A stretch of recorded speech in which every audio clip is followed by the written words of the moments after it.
ভাইজান, এখান থেকে কি উবার পাওয়া যাবে? মহাকাশ থেকে কি আজকে আসছেন ভাইজান? মানে? মানে এটা আপনার শহর না, এটা গ্রাম। এখানে উবার পাওয়া যায় না, ভ্যান গাড়ি ভাড়া পাওয়া যায়। আচ্ছা, আপনি কোথায় যাবেন? চৌধুরী বাড়ি যাব। চেনেন আপনি? আরে আগে বলবেন না, তাড়াতাড়ি বাইকে উঠেন মিয়া। আপনি চৌধুরী বাড়ি যাবেন এটা বললেই তো হতো। সূর্য বেশ অবাক হলো। লোকটা চৌধুরী বাড়ির নাম শুনতেই তাকে নিজের বাইকের পেছনে উঠতে বলছে। সূর্য ভাবলো যেহেতু বাড়ি চেনে না, তাই লোকটার সাথে যাওয়াই উত্তম হবে। তাই লোকটার বাইকে উঠে বসলো। লোকটা বাইক স্টার্ট দিতেই বিকট একটা শব্দ হলো। বেশ পুরনো মডেলের বাইক দেখেই বোঝা যাচ্ছে। হেলে দুলে বাইক চালিয়ে লোকটা যেতে লাগলো। কিছু দূর যেতেই হঠাৎ লোকটা প্রশ্ন করলো, ভাইজান কি ঢাকা শহর থেকে আসছেন? না, আমি লন্ডন থেকে আসছি। মানে কোন কি ভাইজান, লন্ডন থেকে আইছেন? তাইলে আপনার গাড্ডি বোচকা কোথায়? গাটরি বোঝকা মানে? মানে বিদেশ থেকে মানুষ আসলে তো কত কিছু নিয়ে আসে, আপনার হাতে তো দেখছি একটাই ব্যাগ। চৌধুরী বাড়িতে গিয়ে কি কাজ? আছে একটু ব্যক্তিগত কাজ। আপনি একটু দ্রুত যান, আমি বড্ড ক্লান্ত। লোকটা আর কথা বাড়ালো না। 20 মিনিট পরেই পৌঁছে গেল গন্তব্যস্থলে। রাজপ্রাসাদের মতো বাড়ি দেখে অবাক হলো সূর্য। সে ভাবতে পারেনি এত বড় বাড়ি হবে। লোকটা তাকে বাইক থেকে নামিয়ে দিল। সূর্য পকেট থেকে টাকা বের করতে যাবে, তখন লোকটা বলল, আরে মিয়া, ফাইজলামি করেন আমার লগে? আপনি টাকা বের করতেছেন কেন? জানেন, দাদাজান যদি জানে আপনাকে বাড়ি পৌঁছে দিয়ে টাকা নিয়েছি, তাহলে আমার ঘাড় আর মাথা এক থাকবে না। আরে কেউ জানবে না, টাকাটা রাখুন। আপনার টাকা আপনি গিলে খান, আমি চললাম। ডাক্তার আপা আমার জন্য অপেক্ষা করতেছে। বলেই লোকটা বাইক নিয়ে চলে গেল। সূর্য বেশ অবাক হয়ে বাড়ির ভিতরে গেল। বাড়ির সামনে বিশাল বড় পুকুর, তার পাশ দিয়ে একটা রাস্তা চলে গেছে মূল বাড়ির দিকে। রাস্তার দুই পাশে বেশ সুন্দর করে ফুলের গাছ লাগানো। উঠানের মধ্যে বিশাল বড় একটা বসার জায়গা করা। সূর্য কিছুটা ভয় নিয়ে বাড়ির দরজায় গিয়ে নক করলো। ঠিক তখনই একজন মধ্যবয়স্ক মহিলা দরজা খুলে দিয়ে তার দিকে অবাক হয়ে তাকিয়ে রইলেন। সূর্য তাকে সালাম দিল। তখন ভদ্রমহিলা প্রশ্ন করলেন, বাবা, কে তুমি আর কাকে চাইছো? যে আমি প্রতাপ চৌধুরীর সাথে দেখা করতে এসেছিলাম। ও, আব্বাজানের সাথে দেখা করবেন? কিন্তু উনি তো এখন বিশ্রাম নিচ্ছেন। ভিতরে এসে বসো, আমি দেখছি। ভদ্রমহিলা সূর্যকে নিয়ে সোফায় বসালেন। সূর্য চারপাশে তাকালো। তারা যে বেশ প্রভাবশালী মানুষ সেটা কথাবার্তায় বোঝা যাচ্ছে। বাড়ির ডেকোরেশনও তার প্রমাণ দিচ্ছে। সূর্য সোফায় বসতেই বাড়ির কাজের মেয়ে শরবত নিয়ে তার সামনে আসলো। সূর্য হাসি মুখে সেটা হাতে তুলে নিল। একটু পর 20 থেকে 22 বছর বয়সী রোগা পাতলা একটা ছেলে হাত ধরে ধরে একজন বয়স্ক লোককে এনে তার সামনে বসালো। সূর্য সালাম দিল। বৃদ্ধ লোক সালামের জবাব নিয়ে সোফায় হেলান দিয়ে বসে বললেন, শুনলাম তুমি আমার সাথে দেখা করতে এসেছো, তা কোথা থেকে আসলে তুমি? যে আমি লন্ডন থেকে এসেছি। প্রতাপ চৌধুরীর চোখ মুখ কুঁচকে গেল। এত দূর থেকে তার সাথে দেখা করতে আসছে, এর কারণ কি? তিনি গম্ভীর মুখে প্রশ্ন করলেন, তোমার পরিচয় কি, আর আমার সাথে দেখা করার কারণ কি? যে আমার আম্মা আপনার কাছে পাঠিয়েছেন। আমার নাম সূর্য, সূর্য চৌধুরী। রুদ্র চৌধুরীর ছেলে আমি। কথাটা শুনতে প্রতাপ চৌধুরী কেসে উঠলেন। তখন সেই রোগা পাতলা ছেলেটা দ্রুত ওনার বুকে মালিশ করতে শুরু করলো আর জোরে জোরে বাড়ির লোকজনকে ডাকতে লাগলো। মুহূর্তের মধ্যে বসার ঘরটা পুরো জমজমাট হয়ে গেল। কমপক্ষে 10 থেকে 12 জন মানুষ এসে জমা হলো সেখানে। তার মধ্যে নারীর সংখ্যাই বেশি। সূর্য বেশ হতভম্ব হলো, কিন্তু কিছু বলল না। তখন সেখানে থাকা একজন মধ্যবয়স্ক লোক সূর্যের দিকে তাকিয়ে বললেন, এই ছেলে, তুমি কি এমন বললে যে বাবা এমন চিন্তায় পড়ে গেলেন? প্রতাপ চৌধুরী হাতের ইশারায় থামিয়ে দিলেন সেই লোককে। এরপর সূর্যের দিকে তাকিয়ে বললেন, তা তোমার মা তোমাকে এখনো কেন পাঠালো, তা কিছু বলেছে? জি না, তেমন তো কিছু বলেননি। উনি বললেন দেশে এসে চৌধুরী বাড়ির লোকজনের সাথে দেখা করতে। এখানেই নাকি আমার আত্মীয় স্বজন সবাইকে খুঁজে পাবো। আসলে বিদেশে পড়াশোনা শেষ করার পর বেকারই ছিলাম। ছোটবেলা থেকে একা একাই বড় হয়েছি। সবার পরিবার আত্মীয় স্বজন আছে, কিন্তু আমার কেউ নেই। তাই মায়ের কাছে সবসময় জানতে চাইতাম আমার পরিবার কোথায়। তখন মা বলতেন বড় হওয়ার পর জানাবেন। 2 সপ্তাহ আগে আমাকে বললেন এই বাড়ির কথা। এরপর ঠিকানাও দিয়ে দিলেন, তাই দেখা করতে আসলাম। বাড়ির লোকজনের ভিতরে ততক্ষণে কানাঘুষা শুরু হয়েছে। প্রতাপ চৌধুরীর চোখ রাঙিয়ে তাকাতে সবাই চুপ মেরে গেল। তখন প্রতাপ চৌধুরী সূর্যের দিকে তাকিয়ে বললেন, তা তোমার মা কখনো বলেনি তুমি কেন তোমার পরিবারের থেকে আলাদাভাবে বিদেশে থাকো? জি না, সেরকম কোনো কথা তো কখনো বলেননি, আর আমি কখনো জানতেও চাইনি। তোমার বাবা এখন কি করে? কথাটা শুনে সূর্য মাথা নিচু করে ফেললো। প্রতাপ চৌধুরী অবাক হয়ে তাকালেন সূর্যের দিকে। সূর্য মাথা কিছুক্ষণ নিচু করে থাকার পর বলল, আমি কলেজে ওঠার পরে বাবা একদিন হার্ট অ্যাটাকে মৃত্যুবরণ করেন। এরপর আমার মাই আমাকে বড় করেছেন। কথাটা শুনে প্রতাপ চৌধুরী হয়তো আঘাত পেলেন, কিন্তু সেটা তার চেহারায় ফুটে উঠল না। তিনি নিজের গম্ভীর ভাব বজায় রেখে পরিবারের সবার দিকে তাকিয়ে বললেন, তোমরা কি ওকে চিনতে পেরেছো? ও রুদ্রর ছেলে সূর্য। তখন বাড়ির সবাই কিছুক্ষণের জন্য হা হয়ে তাকিয়ে থাকলো সূর্যের দিকে। সেখানে দাঁড়িয়ে থাকা মধ্যবয়স্ক দুইজন লোক একে অপরের দিকে তাকালেন। এরপর প্রতাপ চৌধুরীর দিকে তাকিয়ে বললেন, আব্বা, আপনি ওর সাথে এভাবে কথা বলছেন কেন? ওকে এক্ষুনি এই বাড়ি থেকে বের করে দিন। ও কি জানে না ওর কোনো যোগ্যতা নেই এই বাড়িতে প্রবেশ করার? হ্যাঁ আব্বা, আফতাব একদম ঠিক কথা বলেছে। ওর বাবা আমাদের সম্মান মাটির সাথে মিশিয়ে দিয়েছে। এরপরে ও কিভাবে এই বাসায় ঢুকলো? সূর্য অবাক হয়ে দুজনের দিকে তাকালো। তার মায়ের বক্তব্য অনুযায়ী তার বাবার আরো দুই ভাই ছিলেন, একজন আফতাব চৌধুরী আর অন্যজন আকরাম চৌধুরী। আফতাব চৌধুরী সবার ছোট আর আকরাম চৌধুরী সবার বড়। মাঝখানে তার বাবা রুদ্র চৌধুরী। তাদের একজন বোনও আছে যিনি সবার ছোট। সূর্য বুঝতে পারলো এরাই তার দুটো চাচা। সে অবাক হয়ে দুজনের দিকে তাকালো। তখন প্রতাপ চৌধুরী তার ছেলেদের দিকে তাকিয়ে বললেন, সবাই জানোয়ার হয়ে গেল, আমি তো হতে পারি না। আমি জমিদার সূর্য শেখ চৌধুরীর ছেলে প্রতাপ চৌধুরী। লোকে আমাকে আমার মহানুভবতার কারণে চিনে, তাই ও যখন এসেছে তখন তাকে থাকতে দেওয়া হোক। বাকি কথা আমি রাতে সবাই বাসায় ফিরলে বলবো। আব্বা, আপনি ভুল করছেন। এই ছেলেকে এখানে রাখা মানে আর একটা কালসাপ পোষা। আপনি আপনার ছেলেকে ঠিক এইরকমই লাই দিয়েছিলেন, আর সে আপনার সম্মান মাটির সাথে মিশিয়ে দিয়ে গেছে। এখন তার ছেলেকে আবার সুযোগ দিয়ে যেটুকু সম্মান অবশিষ্ট আছে সেটাও কি নষ্ট করতে চাইছেন? চুপ করো আফতাব, তোমার সাহস কি করে হলো তুমি আমার মুখের ওপর কথা বলো? ভুলে যেও না, প্রতাপ চৌধুরী কখনো নিজের কথার বাইরে কারোর কথা শুনতে চায় না। রহিম, যা 2 তলার বড় রুমটা ওকে থাকার ব্যবস্থা করে দে। আর বাড়ির সবাইকে বলে দিচ্ছি আমার কথার বাইরেও সাথে খারাপ ব্যবহার কেউ করতে পারবে না। তখন প্রতাপ চৌধুরীর সেবায় থাকা সেই রোগা পাতলা ছেলেটা এসে সূর্যের ব্যাগটা হাতে নিয়ে নিল।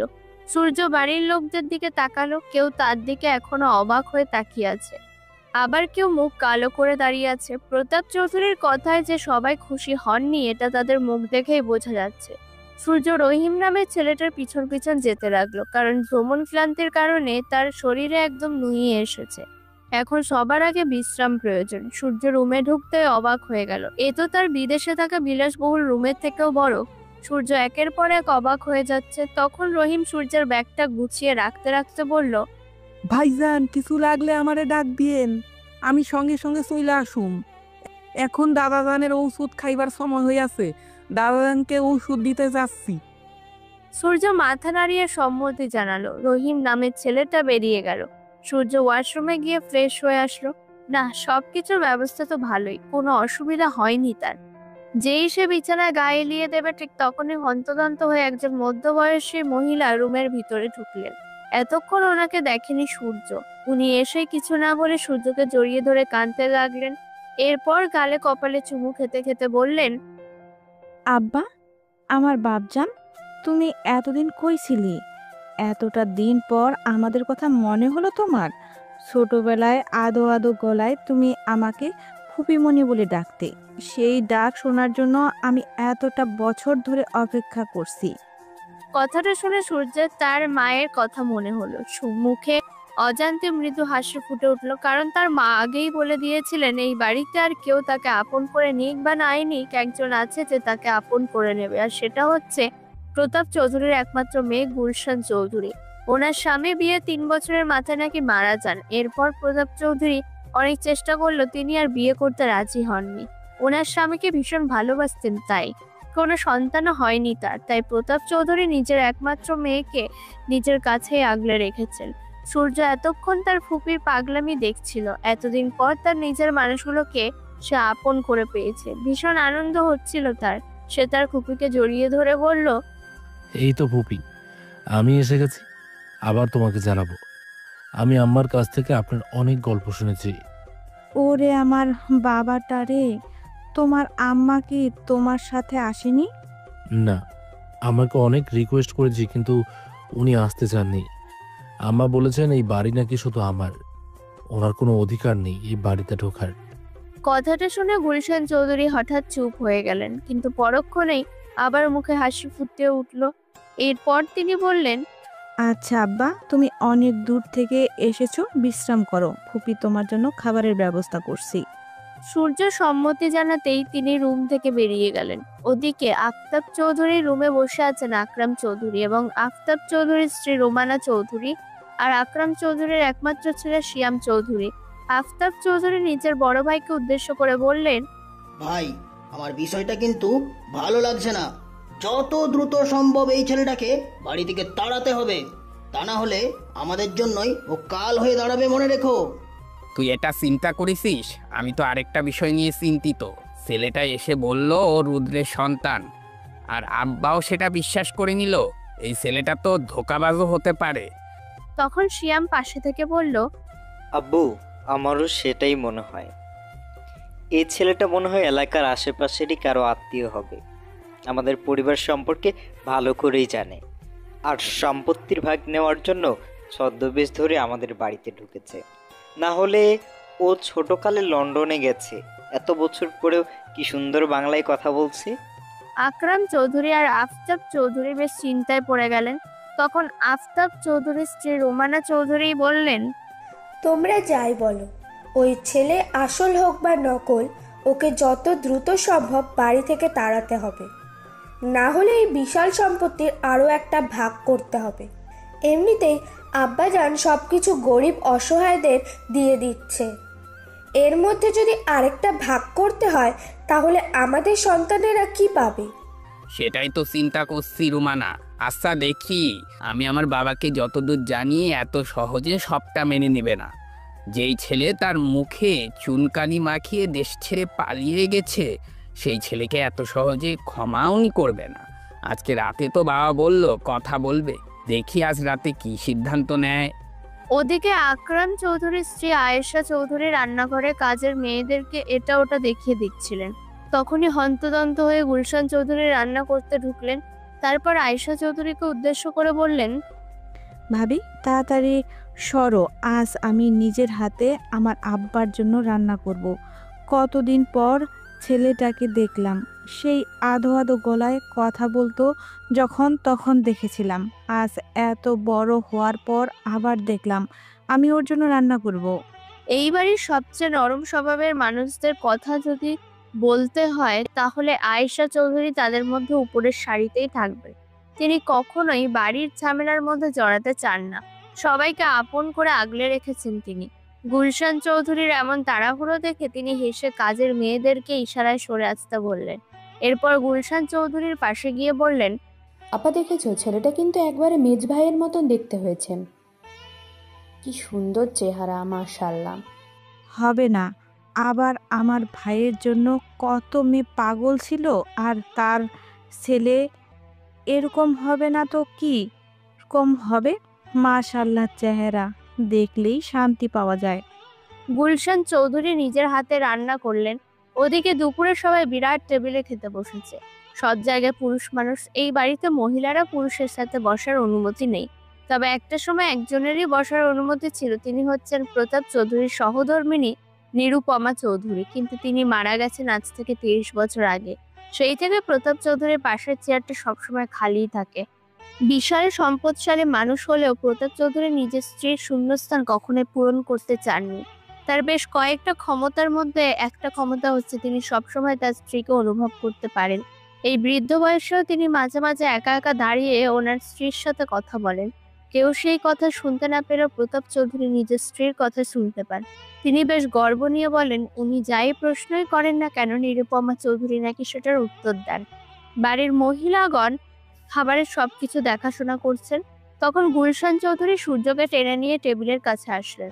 প্রতাপ চৌধুরী ওনার বাড়ির কাজের লোক থেকে শুরু করে সব পুরুষ মানুষকে নিয়ে একসাথে খেতে বসেন। এটা ওনার বেশ পুরনো অভ্যাস।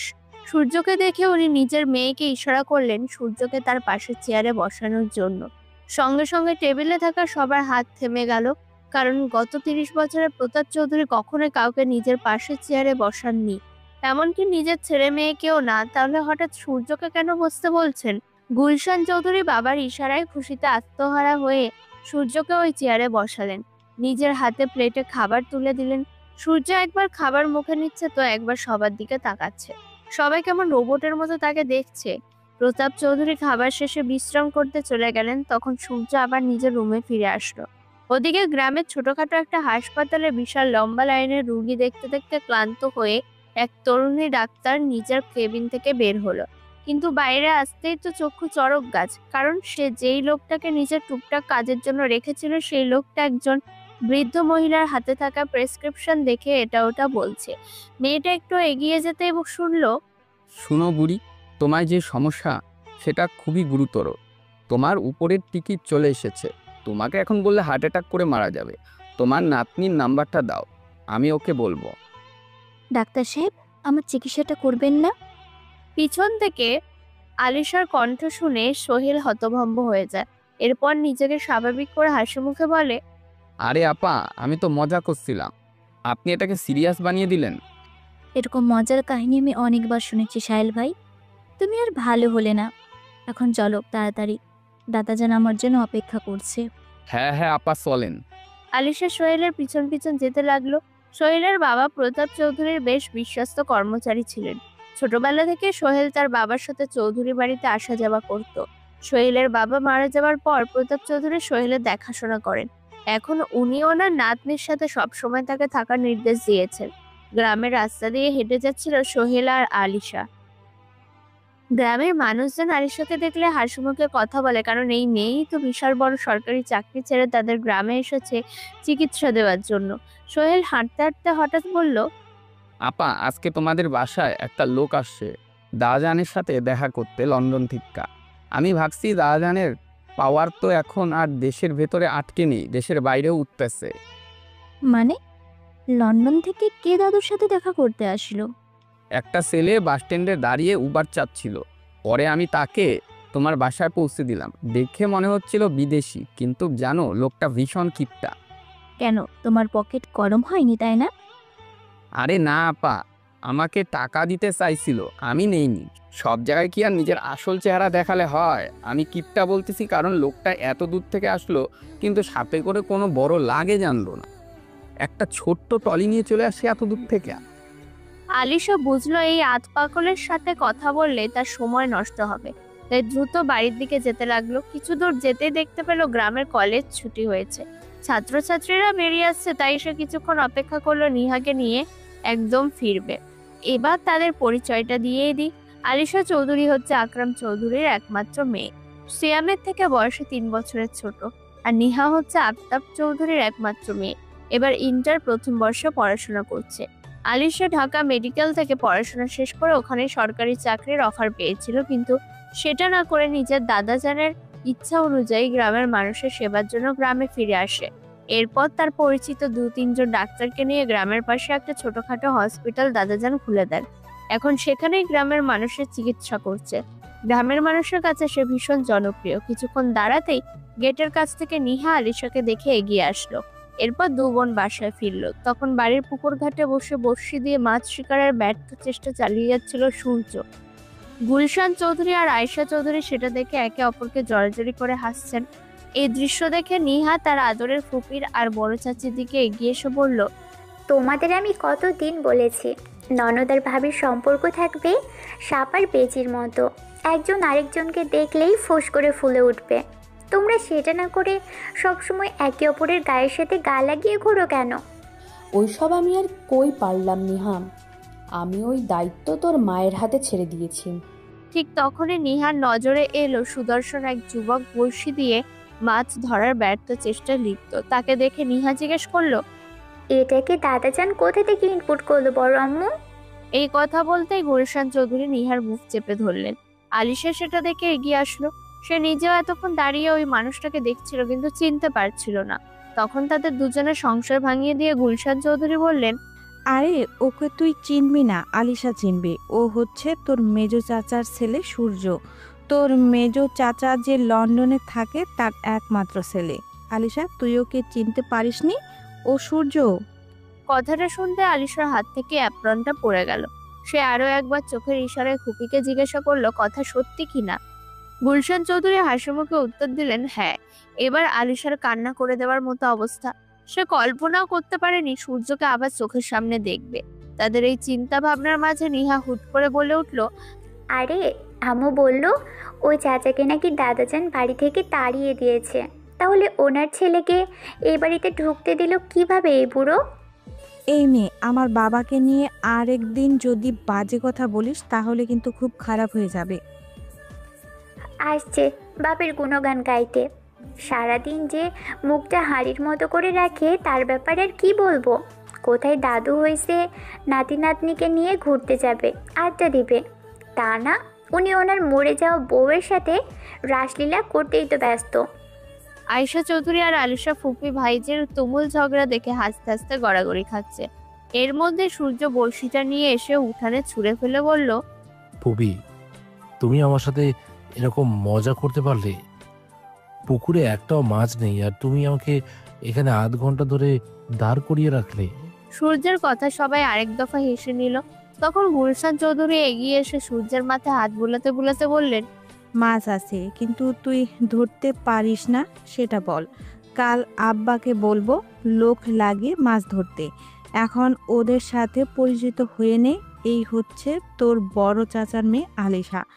ছোটবেলায় তুই যে কয়দিন এখানে ছিলি ও তোকে কোলে নিয়ে ঘুরতো। ও তোর বড় বোন। আর এই হচ্ছে নিহা, তোর ছোট চাচার মেয়ে। ওর সাথে বেশি মিশবি না, খুব শয়তান মেয়ে। এই মহিলা, ফাইজলামি করো আমার সাথে? সুন্দর একটা পোলার সামনে আমাকে অপমান করতে চাইছো? এর ফলাফল কিন্তু খুব খারাপ হবে। রাতে ঘুমের মধ্যে গিয়ে ঘাড় মটকে দিব। এই আপা, তুমি না ওর সাথে এখন ঝগড়া করছো? চলো ঘরে ভিতরে যাই।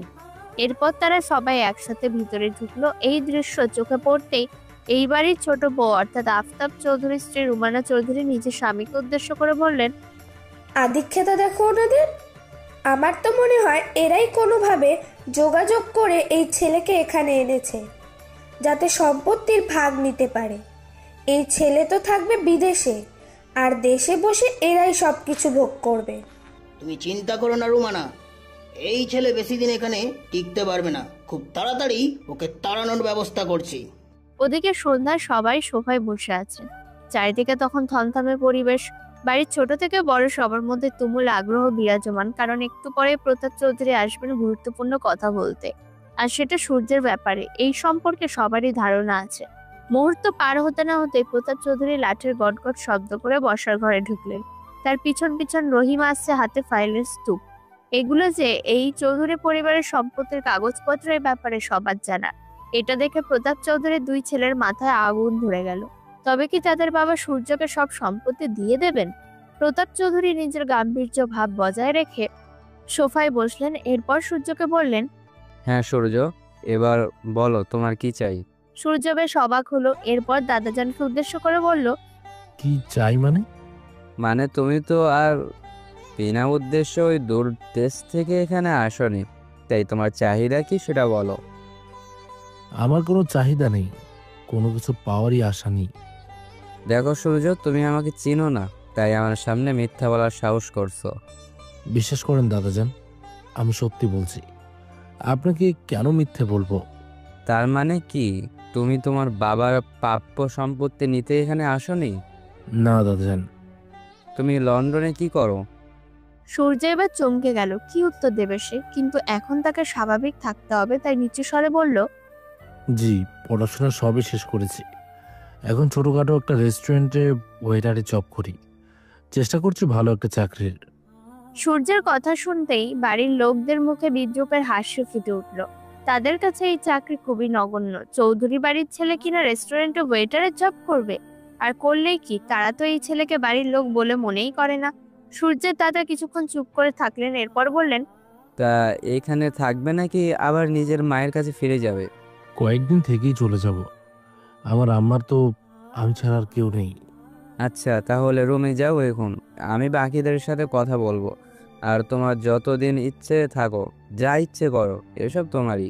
সূর্য হাসি মুখে নিজের রুমে চলে গেল। তখন প্রতাপ চৌধুরী নিজের ছেলেদের উদ্দেশ্য করে বললেন, এতদিন তোমাদের বলার পরেও আমি সম্পত্তির ভাগ করে দেইনি, কারণ আমার সম্পত্তির উত্তরাধিকারী 4 জন, তাদের মধ্যে একজন অনুপস্থিত ছিল।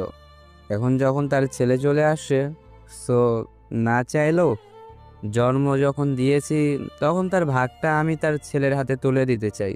সেটা নিয়ে সূর্য হয়তো বিদেশে ভালো কিছু একটা করতে পারবে। বাবা, আপনি এসব কি বলছেন? আপনি তো ওর বাবাকে বাড়ি থেকে বের করে দিয়েছিলেন, তাহলে আজ কেন রুদ্রের সন্তান এই বাড়ির সম্পত্তি পাবে?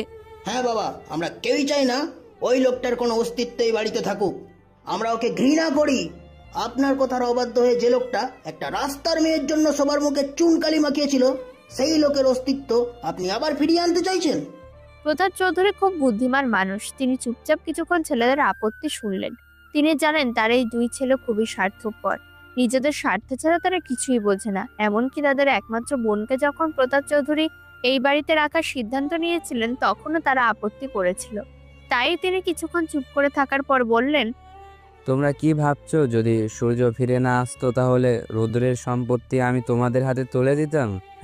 কখনোই না। আমি এই সম্পত্তি গরিব অসহায় মানুষদের মাঝে বিলিয়ে দিতাম। আমি কারো হকের ওপর হাত দিতে চাই না। সন্তান হিসাবে যখন জন্ম দিয়েছি, আমি স্বীকার করি আর না করি, এটা ওর প্রাপ্য ছিল। যেহেতু ওর সন্তান বিদেশে কষ্ট করছে, আমার উচিত ওর প্রাপ্য ওকে বুঝিয়ে দেওয়া।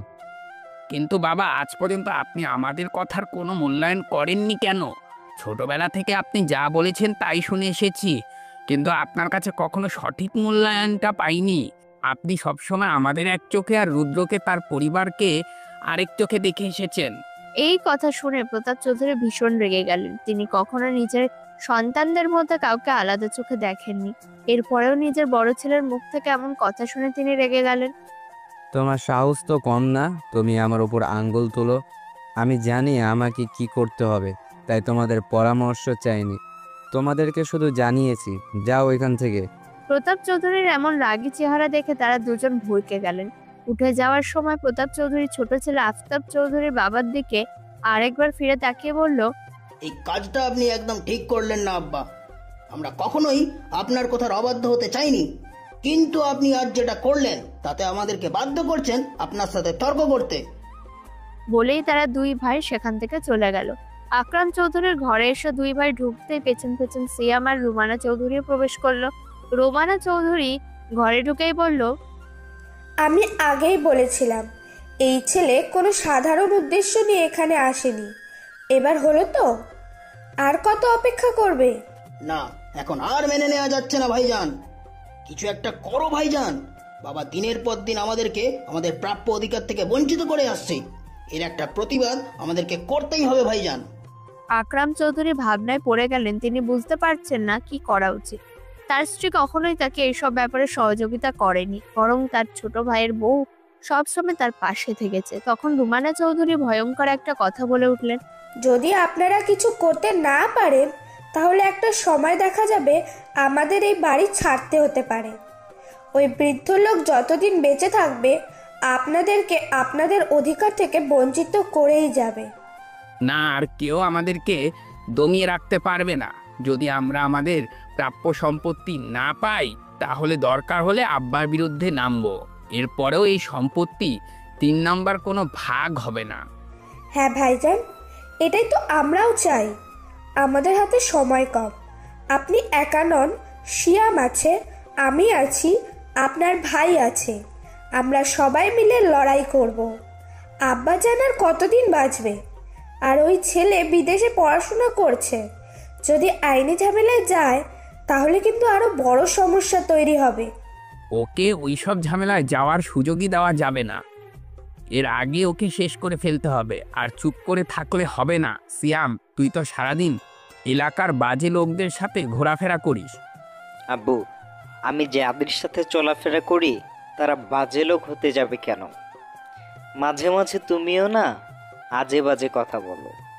তুই আমার সন্তান, আমি জানি তুই কোথায় যাস আর না যাস, সব খবরই আমার কাছে আসে।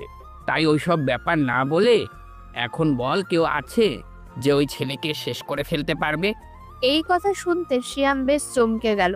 বাবার মুখ থেকে এই প্রথম কাউকে মেরে ফেলার কথা শুনছে। সে জানে তার বাবার কিছুটা নেশাপানি করার অভ্যাস আছে, কিন্তু এরকম কাউকে মেরে ফেলার কথা বলবে ভাবতে পারেনি শিয়াম। কিন্তু এখন এটা তাদের অধিকারের প্রশ্ন, তাই সে বলল, ওই যে আমার সাথে ঘুরে বোরহান, ওর বড় ভাই আতিক মিয়া বড় বড় ডাকাতির সাথে জড়িত থাকে। 2-3 বার মার্ডার মামলায় জেলেও গেছে। ওকে দিয়ে এই কাজটা করালেই ভালো হবে। আমার মাথায় ওর নামই ঘুরপাক খাচ্ছিল। ভাইজান, তুমি ওকে দিয়েই কাজটা করাও, এতে আমাদেরকে আর কোনো ঝামেলা পোয়াতে হবে না। তাহলে কালকে দুপুরে ওকে আমার দোকানে নিয়ে আয়, ওর সাথে কথা বলে সবকিছু ঠিক করতে হবে। ওদিকে বিছানায় শুয়ে ফোন হাতে নিতেই মায়ের কয়েকটা মিসড কল দেখে হাসিমুখে কল ব্যাক করলো সূর্য। ফোন দিতে না দিতে তার মা সেটা রিসিভ করলো। মায়ের কণ্ঠ শুনে হাসিমুখে বলল, আসসালামু আলাইকুম আম্মা, আপনার শরীর ভালো আছে? হ্যাঁ আব্বা, আমি একদম সুস্থ আছি। তা তোমার ওই দিকের খবর কি? সব কিছু ঠিকঠাক? যাওয়ার পর একটাবার ফোন দিয়ে কিছু জানালে না। তুমি জানা না আমি কতটা চিন্তায় থাকি তোমাকে নিয়ে। আসলে আম্মা এখানে এত ব্যস্ত ছিলাম, আপনাকে কল করার সময় পাইনি। জীবনে এই প্রথমবার মনে হচ্ছে আমি পরিপূর্ণ। সব দিকে আমার আপনজন কত আদর করে আমাকে। এই কথা শুনে নীলিমা চৌধুরী অবাক হয়ে গেলেন। তিনি হতভম্ব হয়ে প্রশ্ন করলেন, মানে কি বুঝলাম না।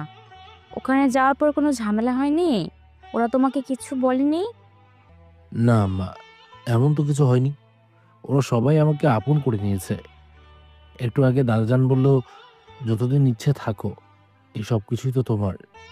সত্যি তোমার দাদু এই কথা বলেছে? হ্যাঁ আম্মা, দাদাজান খুব ভালো মনের মানুষ, আমাকে ভীষণ আদর করে। ছেলের মুখে কথাগুলো শুনে আবেগে আপ্লুত হলেন নীলিমা চৌধুরী। কঠিন হৃদয়ের মানুষটি কি আর নেই? প্রতাপ চৌধুরী কি আগের মতো আর কথা কথা নিজের বন্দুকদের করেন না? এসব চিন্তায় তিনি মগ্ন হলেন। তখন সূর্য মায়ের কণ্ঠস্বর শুনতে না পেয়ে বলল, আম্মা, আপনি কি লাইনে আছেন? হ্যাঁ আব্বা, আমি তাহলে রাখি এখন। ও আচ্ছা, তোমাকে একটা জিনিস দিয়েছিলাম, ওটা কি আসল লোকের হাতে দিয়েছো? না আম্মা, এখনো ওনার সাথে আমার তেমন কথাই হয়নি, তবে কালই পৌঁছে দেবো। আচ্ছা ঠিক আছে। আর তোমার ম্যানেজার আসছিল আজ, তুমি নাকি বলেছো 1 সপ্তাহের মধ্যে ফিরে আসবে। আপনি যেভাবে এই বাড়ির লোকেদের বর্ণনা দিয়েছিলেন, তাতে তো মনে হচ্ছিল 2 দিনও টিকতে পারবো না। সেই জন্য রাহাতকে বলে এসেছিলাম 1 সপ্তাহের মধ্যেই ফিরে আসবো। কিন্তু এখানে এসে তো যেতেই মন চাচ্ছে না। সবাই আপনার কথা জিজ্ঞেস করছে। এখন চিন্তা করছি কয়েকদিন পরেই ফিরবো। ছেলের এমন কথায় হাসলেন নীলিমা চৌধুরী। এই বাড়ির মানুষগুলো ভীষণ স্বার্থপর আর অহংকারী, কিন্তু আজ ছেলের মুখের কথা শুনে মনে হচ্ছে মানুষ পরিবর্তনশীল। এই বাড়ির মানুষগুলো হয়তো পরিবর্তন হয়েছে, না হলে তার ছেলের পছন্দ হবে এমন মানুষ পাওয়া খুবই দুষ্কর। নিজের হাসি বজায় রেখে নীলিমা বললেন, আমার ছেলেকে কে এমন জাদু করলো ওনারা যে এখন আসতে চাচ্ছে না? তেমন কিছু না আম্মা, আপনি চিন্তা করবেন না, আমি খুব তাড়াতাড়ি ফিরে আসবো।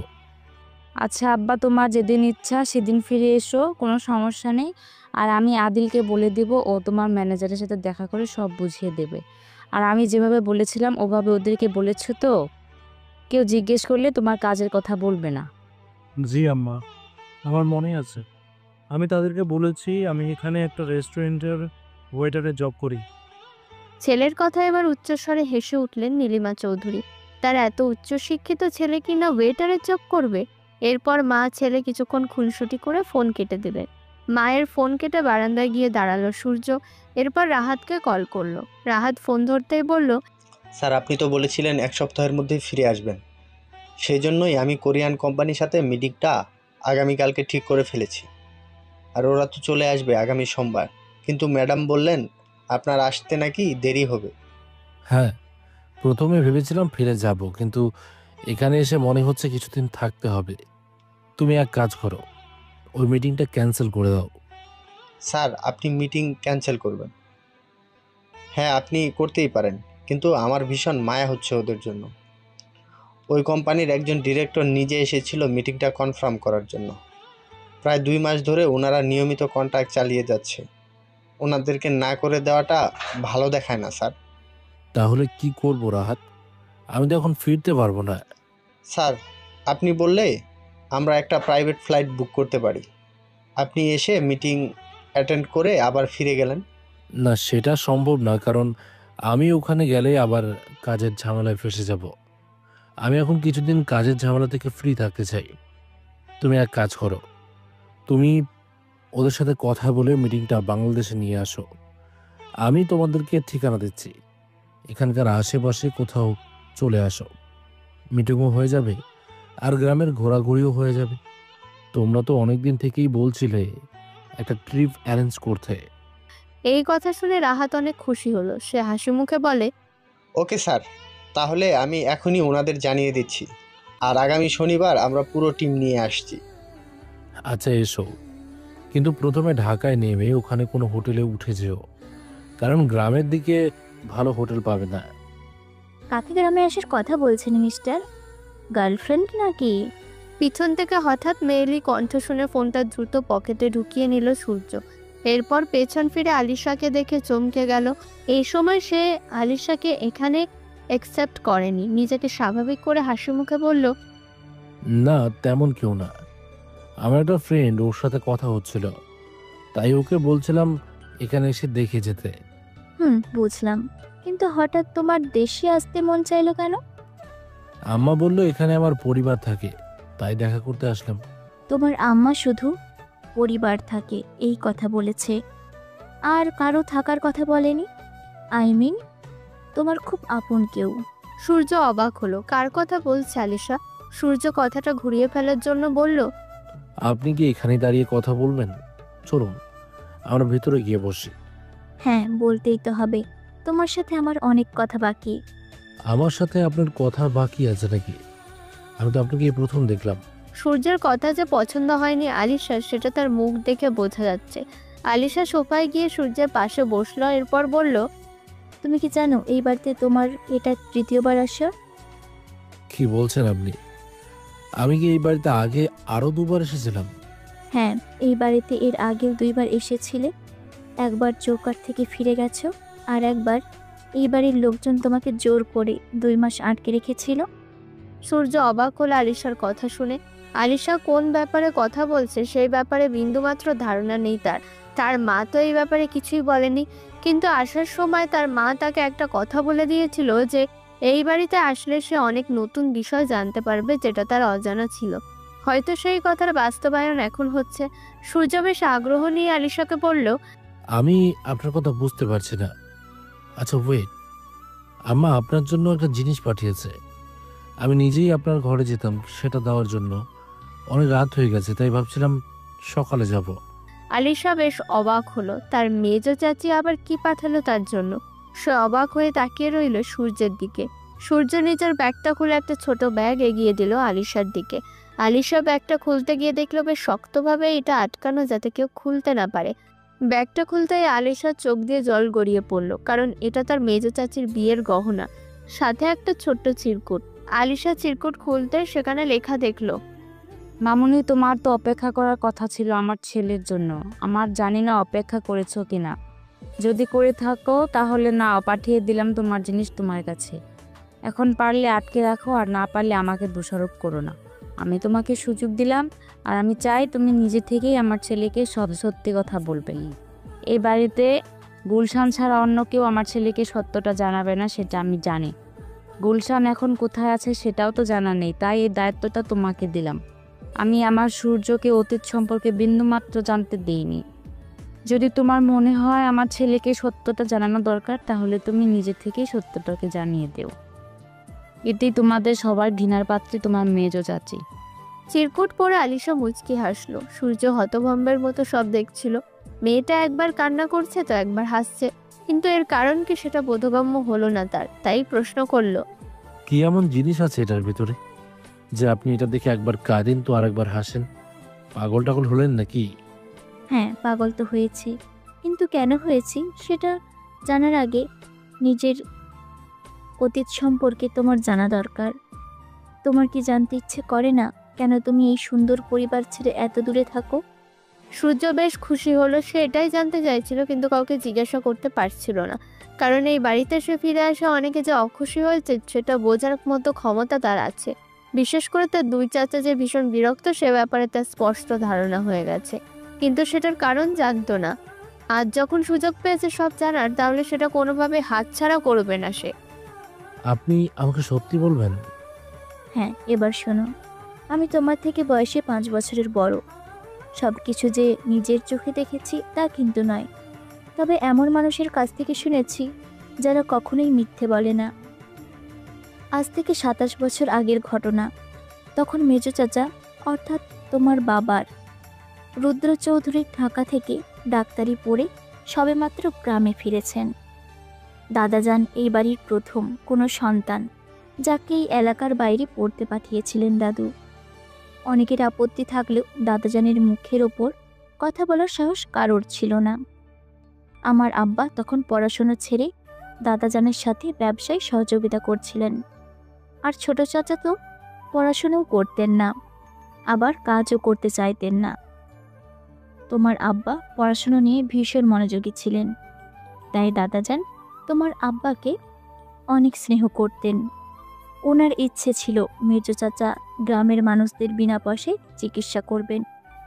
গ্রামে তখন প্রায়ই মানুষ চিকিৎসার অভাবে মারা যাচ্ছিল।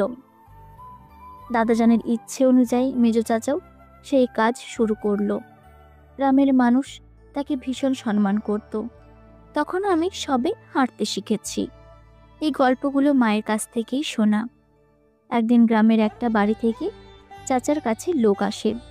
চাচা ওই বাড়িতে গিয়ে দেখেন বাড়ির কর্তা ভীষণ অসুস্থ, কিন্তু সে বাড়ির কর্তার একমাত্র মেয়েকে তার ভীষণ পছন্দ হয়ে যায়। তারা গোপনে নাকি মাঝে মাঝে দেখাও করতেন। এই খবর গ্রামের কানাঘুষো হতে, কিন্তু কেউ অভিযোগ করার সাহস পেত না। এর মধ্যেই হঠাৎ একদিন ওই অসুস্থ ব্যক্তির মৃত্যু হয়ে যায়। ওনার মেয়ে নিজেকে মাকে নিয়ে ভীষণ অসহায় হয়ে পড়ে। এদিকে মেজ চাচাকে বাসা থেকে বিয়ের জন্য চাপ দিতে শুরু করে দাদাজান। তো একদিন সাহস করে মেজ চাচা সবার সামনে ওই মেয়ের নাম প্রস্তাব করেন, কিন্তু মেয়ের বাবা মারা গেছে, আর বেঁচে থাকলেই বা কি হতো। ওই লোক ছিলেন সামান্য একজন কৃষক মানুষ, আর চাচা হলেন জমিদার পুত্র। দাদাজান কোনোভাবেই এই সম্পর্ক মেনে দিতে চাইছিলেন না, তাই ওই পরিবারকে চাপ দিতে শুরু করেন মেয়েকে অন্যত্র বিয়ে দেওয়ার জন্য। এই সময় শুরু হয় দাদাজান আর মেজ চাচার মধ্যে ভীষণ ঝামেলা। এক পর্যায়ে কাউকে কিছু না জানিয়ে মেজ চাচা ওই মেয়েকে বিয়ে করেন। এখনই গ্রামে এরকম বিয়ে হলে মানুষ নানা কথা বলে, আর সেটা তো প্রায় 3 দশক আগেকার কথা। তখন দাদাজান গ্রামের লোকদের হাসির পাত্রে পরিণত হন। সেসব সহ্য করতে না পেরে দাদাজান আগুন দেন ওই মেয়ের বাড়িতে, আর মেজ চাচা আর তার বউকে বাড়ি থেকে তাড়িয়ে দেন। মেজ চাচা ওই যে হারিয়ে গেলেন নিজেই বউ আর শাশুড়িকে নিয়ে, তাকে আর খুঁজে পাওয়া গেল না। এরপর কেটে গেল প্রায় 3টে বছর। হঠাৎ একদিন মেজ চাচা আবার হাজির হলেন দাদাজানের কাছে। অনেক কাকুতি মিনতি করলেন, কিন্তু জমিদার পুত্রের মন গেল না। তখন মেজ চাচার কোলে ছিল ওনার একমাত্র সন্তান রাহুল, কিন্তু দাদাজান আবার তাদেরকে তাড়িয়ে দিলেন। তখন চাচা চান নিজের অধিকার ফিরে পাওয়ার জন্য মামলা করে বসলেন নিজের জন্মদাতা পিতার বিরুদ্ধে। সবাই নিষেধ করলেও তিনি আবার গ্রামে একটা ছোট্ট বাড়িতে থাকতে শুরু করেন। এই কথাগুলো বলেই থামলো আলিশা। সূর্যের আগ্রহের পরিমাণ যেন 1000 গুণ বেড়ে গেল। নিজের বাবার ব্যাপারে এসব জেনে কিছুটা মর্মাহত হলো, কিন্তু তাকে সত্যিটা জানতেই হবে। তাই আবার আলিশাকে প্রশ্ন করলো, এরপর কি হলো? দাদাজান কি আবার ওই বাড়িতে আগুন দিলেন? আর আব্বুর যদি আর একটা ছেলে হয়ে থাকে, তাহলে আমার সেই ভাই কোথায়? সূর্যের এমন প্রশ্নে আলিশা সশব্দে হাসলো। সূর্য অবাক হলো, কিন্তু বিপরীতে কোনো কথা বলল না। আলিশা নিজের হাসি থামিয়ে বলল, আগে তো আমার পুরো কথা শোনো। দাদাজান আর তোমার আব্বার মধ্যে মামলা চলল প্রায় 2 বছর। এই সময় গ্রামের মানুষের মধ্যে এই পরিবার নিয়ে আঙুল তোলার সাহস উঠে গেল। 2 বছর তোমার আব্বা গ্রামেই ছিলেন। দাদাজান বুঝলেন এভাবে নিজের ছেলেকে থামাতে পারবেন না তিনি। সেজন্য ভয়ঙ্কর এক পরিকল্পনা করলেন। তখন আমি 6 কি 7 বছর বয়সী হব। একদিন হঠাৎ দাদাজান মেজো চাচার ছেলে রাহুলকে কোলে করে বাসায় নিয়ে আসলেন। বাড়ির সবাই তো বেশ চমকে গেলেন। তখন দাদু জানালেন তিনি নিজের রক্তকে এই বাড়িতেই রাখবেন এবং মেজো চাচাকে নিজের সন্তানকে মেরে ফেলার ভয় দেখিয়ে এই মামলা তুলে নিতে বাধ্য করবেন। এরপর বেশ কয়েকদিন মেজো চাচাকে একের পর এক হুমকি দেওয়া হলো। ওনার স্ত্রী তো পুরো পাগল হয়ে গেলেন নিজের সন্তান হারিয়ে। উনি ভাবলেন দাদাজান হয়তো রাগে ওনার ছেলেকে মেরে ফেলবে, কিন্তু দাদাজান বাসায় আসলে অদ্ভুত এক কাণ্ড করতেন। তিনি মেজো চাচার ছেলেকে নিজের হাতে খাওয়াতেন, এমনকি নামটাও পাল্টে দিলেন। আমাদের বংশের সবচেয়ে প্রভাবশালী মানুষ দাদাজানের বাবা জমিদার সূর্যশেখর চৌধুরীর নামের সাথে মিলিয়ে রাহুলের নাম রাখলেন সূর্য। মানে আপনি সত্যি বলছেন? হ্যাঁ, আমি এতক্ষণ যার কথা বলছিলাম সে আর কেউ নয়, তোমার মা। আর রাহুল নামের যে ছেলেটার কথা বলছিলাম সেটা হচ্ছে তুমি। তোমাকে দাদাজান ফুপির কাছে রেখেছিল। তুমি সারাদিন মায়ের জন্য কান্না করতে, তাই ফুপি তোমাকে কোলে নিয়ে হাঁটতো। ওই সময় আমি সারাক্ষণ তোমার খেয়াল রাখতাম। বাড়ির প্রত্যেকটা লোক সারাক্ষণ চিন্তায় থাকতো তোমার না নজর লেগে যায়। তুমি ছিলে ভয়ঙ্কর সুন্দর। কিন্তু এরপর কি হলো? আমি কিভাবে এই বাড়ি থেকে গেলাম? আব্বা কি ভয়ে মামলা তুলে নিয়েছিল? হ্যাঁ, মামলা তুলে নিয়েছিল, কিন্তু এরপর দাদাজান তোমাকে আর দিতে চাইছিল না। কারণ 3-4 সপ্তাহ এখানে থাকার পর তুমিও ফুপির সাথে মানিয়ে নিয়েছিলে। মায়ের জন্য কান্না করা প্রায় বন্ধ হয়ে গিয়েছিল। সারাদিন বাড়ির এক মাথা থেকে অন্য মাথায় দৌড়ে বেড়াতে আর আধো আধো গলায় কথা বলতে। সেই সময় তোমার আব্বু একটা প্ল্যান করে। তিনি সব সময় ওত পেতে থাকতেন কখন তোমাকে নিয়ে বাড়ির বাইরে যাওয়া হয়। স্বাভাবিকভাবে বাচ্চাদের টিকা দিতে নেওয়া হয়। তোমাকে নেওয়া হলো। আমি আর ফুপি গিয়েছিলাম তোমাকে টিকা দেওয়ার জন্য গ্রামের প্রাইমারি স্কুলে। ফুপি ওখানে গিয়ে গল্প করতে ব্যস্ত ছিল গ্রামের মহিলাদের সাথে। তখন হঠাৎ করেই আমার কোল থেকে তোমার আম্মা তোমাকে নিজের কোলে তুলে নেয়। আমি দিতে চাইছিলাম না।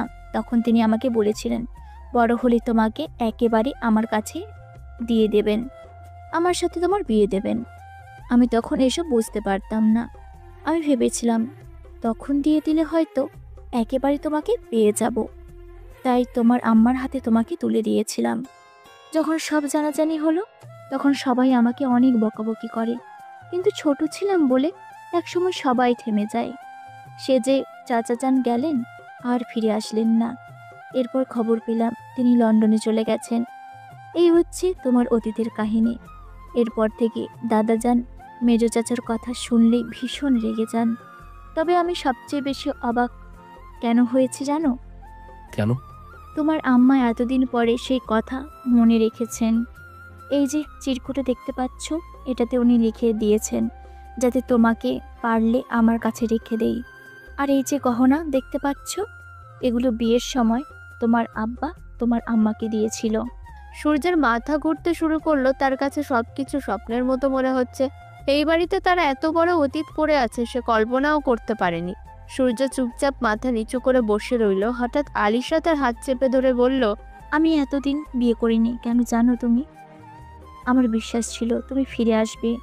সবাই আমাকে পাগল বলতো। বাবা মা অনেকবার জোর করে আমার বিয়ে ঠিক করে, কিন্তু আমি নিজেই সেটা ভেঙে দিয়েছি আর অপেক্ষা করেছি। বিশ্বাস করো, আমি তোমাকে অনেক বেশি ভালোবাসি। ওই বাল্যকালে তোমার মধ্যে কি এমন ছিল যেটা আমি আজও ভুলতে পারিনি। সূর্য অবাক হয়ে গেল আলিশার কথা শুনে। মেয়েটা যথেষ্ট সুন্দরী, কিন্তু কি এখন এই সম্পর্কে জড়ানো উচিত? যদি এই পরিবারের লোকজন তাকে এখানে থাকতে না দেয়, আর সে কোনোভাবে এখানে থাকতেও পারবে না কারণ লন্ডনেই তার সব কিছু। সে আলিশার থেকে নিজের হাতটা ছাড়িয়ে নিতেই আলিশা কান্না করতে শুরু করলো। এটা দেখে সূর্য তাকে সান্ত্বনা দিয়ে বলল, প্লিজ আপনি কান্না করবেন না। আমি আপনার মনের অবস্থাটা বুঝতে পারছি। আমার দিকটাও একটু ভেবে দেখুন। আর এখন আম্মার সাথে কথা বলার খুব জরুরি।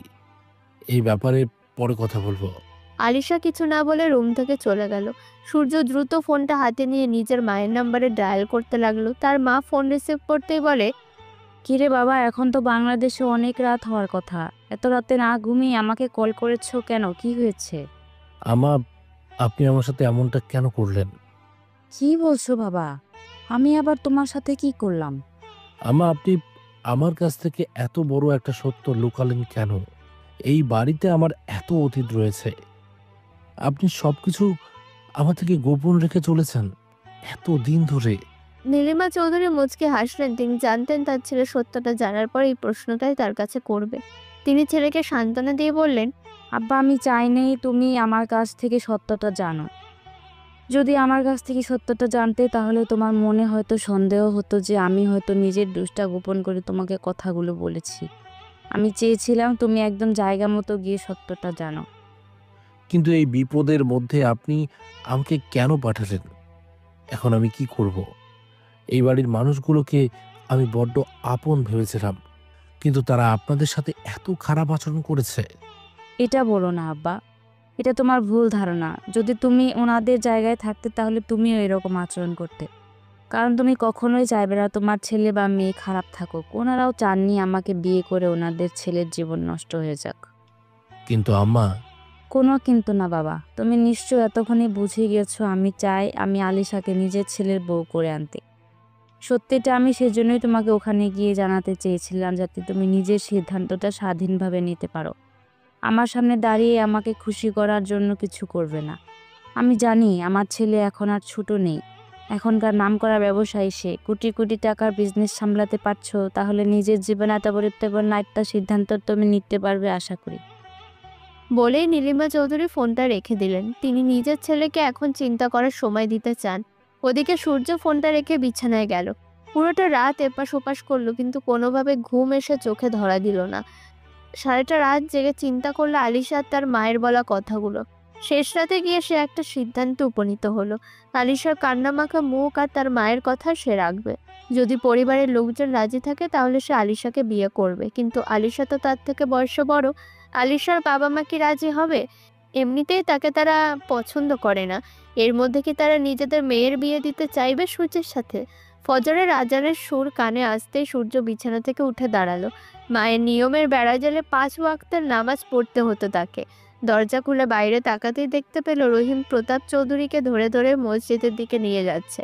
সূর্য সিঁড়ি দিয়ে নেমে পেছনে দাঁড়াতে প্রতাপ চৌধুরী পিছনে না তাকিয়েই বললেন, কি ব্যাপার সূর্য, এত ভোরে ঘুম থেকে উঠে গেলে কিভাবে? আর এত সকালে কোথায় যাচ্ছ? সূর্য অবাক হলো। প্রতাপ চৌধুরী তাকে না দেখে কিভাবে বুঝলো সে পিছনে দাঁড়িয়ে আছে। সূর্য হাসি মুখে দাদাজানের সামনে গিয়ে বলল, জি, আমিও নামাজে যাওয়ার জন্যই বের হয়েছিলাম। ভেবেছিলাম বাইরে কাউকে পেলে মসজিদ কোথায় সেটা জানবো। প্রতাপ চৌধুরী অবাক হওয়ার ভান করে বললেন, তুমি কি ওখানে নিয়মিত নামাজ পড়ো? জি, আমার আম্মা বলেন নামাজ নাকি মানুষের মনকে প্রশান্ত করে, আর আমিও এটাই ফিল করি। সৃষ্টিকর্তার ডাকে সাড়া দেওয়া আমাদের কর্তব্য। প্রতাপ চৌধুরীর মুখে হাসি ফুটল। তিনি নিজের ছেলে আর নাতনিদেরকে অনেক চেষ্টার পরেও নামাজে নিতে পারেননি। মনে মনে তিনি নীলিমা চৌধুরীর উপর যা রাগের পাহাড় জমিয়ে রেখেছিলেন সেটাই টুকা দিলেন। মেয়েটা যে তার নাতিকে ভুল পথে পা বাড়াতে দেয়নি এটা বুঝতে পেরে মনে মনে দোয়া করলেন নীলিমার জন্য। এরপর দাদা নাতি মিলে ফজরের নামাজ পড়ে রাস্তায় হাঁটতে বের হলেন। রহিম, প্রতাপ চৌধুরী আর সূর্য গ্রামের রাস্তা দিয়ে হাঁটছে। গ্রামের বাচ্চারা মসজিদে যাচ্ছে পড়ার জন্য, গ্রামের কৃষকরা বের হয়েছে মাঠে যাওয়ার জন্য। প্রতাপ চৌধুরীকে দেখা মাত্রই সবাই এগিয়ে এসে সালাম দিচ্ছে। সূর্য বিষয়টা বেশ উপভোগ করছে। হঠাৎ সে দাদাকে উদ্দেশ্য করে বলল, আপনি এখনো আব্বা আমাকে ক্ষমা করতে পারেননি, তাই না দাদাজান? প্রতাপ চৌধুরী থমকে গেলেন। কালকেও সূর্য বলেছিল সে নিজের অতীত সম্পর্কে কিছুই জানে না, তাহলে আজ কিভাবে এই কথা বলতে পারলো? তবে কি তার সাথে মিথ্যা বলল সূর্য? তুমি আমাকে মিথ্যা বললে কেন সূর্য? তুমি তো কালকেও বলেছিলে তুমি নিজের অতীত সম্পর্কে কিছুই জানো না। আমি মিথ্যা বলিনি দাদাজান। আমি কাল পর্যন্ত নিজের অতীত সম্পর্কে কিছুই জানতাম না, কিন্তু রাতে আলিশা আমাকে সব সত্যি কথা বললেন। ওনার কথা শোনার পর আমি আম্মার কাছে কল করেছিলাম, ভেবেছিলাম এখান থেকে চলে যাব, কিন্তু আম্মা বললেন দোষ নাকি আব্বা আম্মার ছিল, আপনার কোনো দোষ নেই। তাই আপনার কাছে থাকতে আর ওনাদের হয়ে আপনার কাছে ক্ষমা চাইতে। প্রতাপ চৌধুরী ভীষণ অবাক হলেন। এক রাতের মধ্যে তার জীবন যেন পরিবর্তন হয়ে যাচ্ছে। বৃদ্ধ মানুষটার চোখে জল টলমল করতে লাগলো। তিনি সূর্যকে জড়িয়ে ধরার চেষ্টা করে বললেন, তোমার আম্মা কল দিলে বলবে প্রতাপ চৌধুরী আগের সেই প্রভাব আর নেই, বয়সের ভারে নুইয়ে পড়েছে, যদি প্রতিশোধ নেওয়ার হয় তাহলে চলে আসতে। দাদাজান, এমনভাবে বলবেন না। আমি এখানে আসার পর বিশ্বাস করবেন না কতটা শান্তি পেয়েছি। আমার নিজেকে অনেক ভাগ্যবান মনে হচ্ছে। আমার তো বড় একটা পরিবার আছে এটা দেখে। প্রতাপ চৌধুরী আর কিছু বললেন না, হাঁটতে লাগলেন। বাসায় এসে দেখলেন আয়েশা চৌধুরী নাস্তা তৈরি করে ফেলেছেন। সূর্যকে এত সকালে দেখে তিনিও বেশ অবাক হলেন। দুজনে একসাথে নাস্তা করে গল্প করতে লাগলেন। সূর্যের সাথে যতক্ষণ কথা বলছিলেন প্রতাপ চৌধুরীর বুক ফেটে কান্না আসছিল, কারণ সূর্য হুবহু নিজের বাবার মতো হয়েছে। সূর্যের মধ্যে তিনি তার মৃত সন্তানকে খুঁজে পাচ্ছিলেন। সকাল 9টা বাজতে না বাজতেই পরিবারের সবাই উঠে গেল, যে যার কাজে বেরিয়ে পড়ল। সূর্যের দুই চাচা আর বড় চাচা তো ভাই শিয়াম বেরিয়ে যাওয়ার সময় প্রতাপ চৌধুরীর সাথে সূর্যকে বসে থাকতে দেখে বেশ রেগে গেল মনে হয়। আলিশাও সূর্যকে দেখে ইগনোর করে বেরিয়ে গেল হসপিটালের উদ্দেশ্যে। আজ নিহার কলেজ ছুটি, তাই সে বাসার কাছে। গুলশান চৌধুরী নিহাকে ফোনে ব্যস্ত দেখে ধমকের সুরে বললেন, সারা দিন ওই ফোনের পেছনে না ঘুরে ছেলেটাকে নিয়ে তো একটু গ্রামটা ঘুরে দেখাতে পারিস। কত দূর থেকে এসেছে, কয়েকদিনই বা থাকবে, নিজের মাটিটা দেখবে না ছেলেটা? এই প্রথম গুলশান চৌধুরীর ধমকে মন খারাপের চেয়ে বেশি খুশি হলো আলিশা, কারণ সে সূর্যের সাথে কথা বলার সুযোগ খুঁজছিল। সূর্য নিজে খুশি হলো, কারণ সেও গ্রামটা আরো ভালো করে দেখতে চাইছিল। এরপর তারা দুজন বেরিয়ে গেল গ্রাম ঘোরার জন্য। বেশ অনেকক্ষণ নিহার সাথে পুরো গ্রাম ঘুরে দেখলো সূর্য। দেখতে দেখতে কেটে গেছে 5 দিন। আজ শুক্রবার। এই 5 দিনে আলিশার সাথে সূর্যের টুকটাক কথা হয়েছে। সূর্য আস্তে আস্তে আলিশাকে মানিয়ে নিচ্ছে, এটা দেখে আলিশা ভীষণ খুশি ছিল। দুপুরে গ্রামের এক লোকের মেয়ের বিয়েতে দাওয়াত খেতে গিয়েছিল নিহা, আলিশা আর সূর্য সাজার সোহেলও ছিল। তারা বেশ মজা করে বিয়ের অনুষ্ঠান শেষ করে ফিরতে ফিরতে প্রায় সন্ধে হয়ে গিয়েছিল। তারা গ্রামের রাস্তা দিয়ে হেঁটে যাচ্ছিল, হঠাৎ করে নির্জন একটা জায়গায় এসে কিছু লোক তাদেরকে ঘিরে ফেললো। সবাই মুখে কাপড় বেঁধে দাঁড়িয়ে আছে, হাতে ধারালো অস্ত্র। সবাই ভীষণ ভয় পেয়ে গেল। হঠাৎ করেই লোকগুলো সোহেল আর সূর্যকে মারতে শুরু করলো। তাদের মধ্যে থাকা দুজন লোক শক্ত করে আলিশা আর নিহাকে ধরলো। এরপর ওখানে থাকা একটা লোক ইশারা করলো, এটাই তো বলেছিল এই বিদেশি মালটাকে দ্রুত নিয়ে গাড়িতে ওঠা। কেউ চাইলেও প্রতিবাদ করতে পারলো না, কারণ হামলাকারীরা সংখ্যায় অনেক বেশি ছিল। সোহেল রক্তাক্ত অবস্থা মাটিতে পড়ে আছে। আলিশা আর নিহাকে ধাক্কা দিয়ে রাস্তায় ফেলে দেওয়া হলো। এরপর গাড়ি নিয়ে তারা চলে গেল। আলিশা কান্না করতে শুরু করলো। নিহা গিয়ে সোহেলকে ধরলো। অনেক কষ্টে তারা সোহেলকে নিয়ে বাড়ি ফিরলো। বাড়ি আসতে প্রতাপ চৌধুরী বসার ঘর থেকে উঠে দাঁড়ালেন। এরপর জিজ্ঞেস করলেন, কি হয়েছে দোলা ভাই, তোমাদের এই অবস্থা কেন? আর সোহেলকে ভাবে মারলো কে? আলিশার কান্নার কারণে বারবার হেঁচে উঠছিল, সে কথা বলতে পারছিল না। তখন নিহা কাঁদতে কাঁদতে প্রতাপ চৌধুরীর কাছে গিয়ে বলল, দাদাজান, হঠাৎ করে আমরা ফেরার সময় কিছু লোক আমাদের উপর আক্রমণ করে। ওরা সূর্য ভাইয়াকে ধরে নিয়ে গেছে। আমরা বাধা দেওয়ায় আমাদেরকেও মেরেছে। নিহার মুখে এমন কথা শুনে প্রতাপ চৌধুরী ভীষণ রেগে গেলেন। তিনি নিজের হাত মুষ্টিবদ্ধ করলেন। তখন আকরাম চৌধুরী এগিয়ে এসে তাচ্ছিল্য করে বললেন, আব্বা, আমি আপনাকে আগেই বলেছিলাম এই ছেলেকে বাড়িতে ঢুকতে দিবেন না। দেখলেন তো, আমার তো মনে হয় এই ছেলেটা কোনো ঝামেলা করছিল, এরপরে পালানোর জন্য এখানে এসে আশ্রয় নিয়েছে। হ্যাঁ আব্বা, যারা বারবার ঝামেলা করে তাদেরকে আপনি কেন বাড়িতে জায়গা দেন? ওর বাবা একটা ঝামেলা করে পালিয়ে গিয়েছিল, এখন তার ছেলে এসে আমাদের পরিবারটাকে অশান্ত করতে চাইছে। প্রতাপ চৌধুরী রেগে বললেন, তোমাদের লজ্জা করছে না এরকম কথা বলতে? ও কি তোমাদের রক্তের না? একটা ছেলে এত বড় বিপদে পড়েছে, কিভাবে ওকে বিপদ থেকে উদ্ধার করা যায় সেটা না চিন্তা না করে ওকে নিয়ে বাজে কথা বলছিস? গুলশান চৌধুরী নিজের রুমে ছিলেন। সিঁড়ি দিয়ে নামতে নামতে পুরো কাহিনী দেখলেন। তিনি দৌড়ে নিজের বাবার কাছে এসে কান্না করে বললেন, আব্বা, কে করলো এমন কাজ? ছেলেটা 2 দিন হলো না এ বাড়িতে এসেছে, এরই মধ্যে এত বড় বিপদ হলো কিভাবে? আপা, আপনারা একটু বেশি চিন্তা করছেন। দেখেন, হয়তো নিজের বাবার মতো কোনো মেয়ের পিছু নিয়েছিল, সেই জন্য মেয়ের পরিবার ওকে মারতে এসেছে। রোমানা, মুখ সামলে কথা বলো। তোমার মুখ দিন দিন বাড়ছে। আর একবার এই কথা মুখ দিয়ে উচ্চারণ করলে তোমার জিভ আমি টেনে ছিঁড়ে ফেলবো। তখন আলিশা সবার সামনে চিৎকার করে উঠল। আলিশার চিৎকারে সবাই চুপ মেরে গেল। আলিশা কান্না করতে করতে নিজের দাদার কাছে গিয়ে বলল, দাদু ভাই, আপনারা যেভাবেই হোক ওকে আমার কাছে এনে দিন। এতটা বছর আমি ওর জন্য অপেক্ষা করেছি, আজ ওকে কাছে পেয়েও এভাবে হারিয়ে ফেলবো, এটা হতে পারে না। যদি ওকে না পাই তাহলে আমি নিজে কিছু একটা করে ফেলবো। তুই শান্ত হও দিদিভাই, আমি এক্ষুনি খুঁজে নিচ্ছি। রহিম, তুই যা গ্রামের কয়েকজন লোককে পাঠা ওকে খোঁজার জন্য। রহিম দ্রুত বাড়ির বাইরে এসে গ্রামের কিছু লোক জড়ো করে খুঁজতে বের হলো। আকরাম চৌধুরী, আফতাব চৌধুরী আর শিয়ামও সূর্যকে খোঁজার নাটক করতে লাগলো, কিন্তু পুরো রাত খুঁজে সূর্যের কোনো সন্ধান পাওয়া গেল না। ওদিকে সূর্যের মা অনবরত নিজের সন্তানকে কল করে যাচ্ছেন, কিন্তু সূর্য কল ধরছে না। তিনি ভীষণ চিন্তায় পড়ে গেলেন। রাহাত একটু আগেও বলেছিল তারা সবাই বাংলাদেশে যাচ্ছে, এখনো হয়তো তারা ফ্লাইটে আছে, তাই রাহাতও কল ধরছে না। তিনি একা একা বাসে চিন্তায় অস্থির হয়ে পড়লেন। পরের দিন সকাল হতে রাহাত এবং বাকি লোকেরা বাংলাদেশে নামলো। রাহাত থেমেই সূর্যকে কল করতে লাগলো, কিন্তু সূর্যের ফোন বন্ধ। হঠাৎ করে এভাবে ফোন বন্ধ কেন, এটা ভেবে সে চিন্তায় পড়ে গেল। দুপুর গড়িয়ে বিকেল হলো। কোরিয়ান সে কোম্পানির লোকজন দেশে নেমেছে বিকেল 3টের দিকে। তারাও সূর্যের সাথে যোগাযোগের চেষ্টা চালিয়ে যাচ্ছে, কিন্তু সূর্যকে পাওয়া যাচ্ছে না। সেই জন্য রাহাত বাধ্য হয়ে সূর্যের মাকে কল করলো। নীলিমা চৌধুরী ফোন ধরেই বললেন, রাহাত বাবা, সূর্য আমার কল ধরছে না কেন? ওর ফোন কেন বন্ধ রয়েছে বাবা?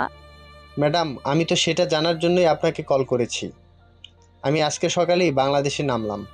প্রথমে ভাবলাম স্যার ব্যস্ত, তাই কল ধরতে পারছে না, কিন্তু সারাদিন পেরিয়ে বিকেল হতে চলেছে, স্যার এখনও ফোন ধরছে না। কালকে রাতেও তো স্যারের সাথে আমার কথা হলো। নীলিমা চৌধুরী এবার কান্না করে দিলেন। তাহলে কি তার ছেলের সাথে খারাপ কিছু হয়েছে? তিনি কান্না করতে করতে রাহাতকে বললেন, বাবা তুমি হাত গুটিয়ে বসে থেকো না, আদিলকে নিয়ে দ্রুত আমি একটা ঠিকানা দিচ্ছি, ওখানে গিয়ে দেখো ওকে পাও কি না। আচ্ছা ম্যাডাম, আপনি চিন্তা করবেন না, আমি আদিল স্যারকে নিয়ে এখনই বের হচ্ছি। আপনি চিন্তা করবেন না, আপনার প্রেশার আছে, ভুলে যাবেন না। না বাবা, তুমি দ্রুত আদিলকে বলো আমার জন্য একটা টিকিটের ব্যবস্থা করতে, আমি দেশে আসতে চাই। ম্যাডাম, আপনি অস্থির হবেন না, আমরা আগে গিয়ে দেখি, যদি স্যারকে না পাই তাহলে আপনার এখানে আসার ব্যবস্থা করব। আপাতত আপনি বিশ্রাম নিন। নীলিমা চৌধুরী শান্ত হতে পারলেন না। ওদিকে রাহাত, আদিল আর সূর্যের কিছু গার্ডকে নিয়ে বেরিয়ে পড়লো নীলিমা চৌধুরী দেওয়া ঠিকানা অনুযায়ী। বাকিদেরকে হোটেলে থাকতে বললো। এখনো সূর্যের নিখোঁজ হওয়ার ব্যাপারটা ওই কোরিয়ান কোম্পানির লোকদের জানানো হয়নি। মাঝে একদিন আছে, এরপরেই তাদের সাথে মিটিং। ওদিকে চৌধুরী বাড়িতে সবার থমথমে অবস্থা, কেউ খাবার মুখে তুলছে না। রাত তখন 9টার কাছাকাছি। রহিম এসে জানালো বাইরে বেশ কয়েকজন লোক প্রতাপ চৌধুরীর সাথে দেখা করার জন্য আসছে। প্রতাপ চৌধুরী দ্রুত তাদেরকে ভেতরে আনার কথা বললেন, কিন্তু ভিতরে আসার পর কেউ তাদের চিনতে পারলো না। তখন রাহাত এগিয়ে গিয়ে প্রতাপ চৌধুরীকে বলল, স্যার, আমাদেরকে আপনারা চিনবেন না, আমরা সূর্য স্যারের অফিসে কাজ করি।